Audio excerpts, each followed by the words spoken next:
So apparently, if you take an egg and you crack it on an engine, you can make breakfast.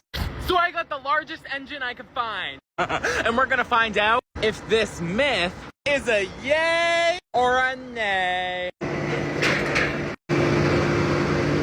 This here is connected to the engine. And here's my egg. And now we wait. I'm gonna go back to Combine and give it 15 minutes. Here it is. Yum.